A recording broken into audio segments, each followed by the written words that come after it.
মোৰ মতেদি তদন্ত প্ৰক্ৰিয়াটো খুব ভাল দিশেৰে আগবাঢ়িছে আৰু ৰাইজেও ভাল পাইছে যে আমি কাকো ক্ষমা কৰা নাই।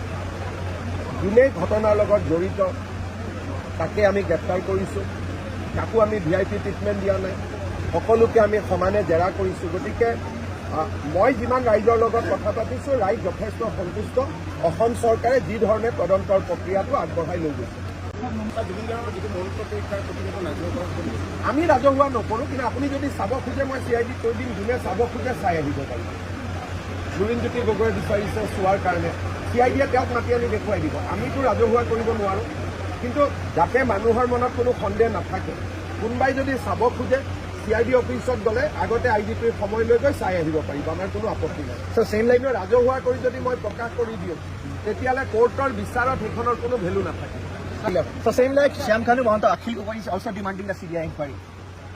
অখিল গগৈ, দেৱব্ৰত শইকীয়া আৰু শ্যাম কানু মহন্ত তিনিজনে একেলগে CBI ডিমাণ্ড কৰি আছে। কথা পাতি ডিমাণ্ড কৰিছে একেলগে নে কাকতলীয়া সংযোগ হৈ গ'ল কিবা কাৰণত, সেইটো মই নাজানো, কিন্তু তিনিজনৰ দাবী একেটাই।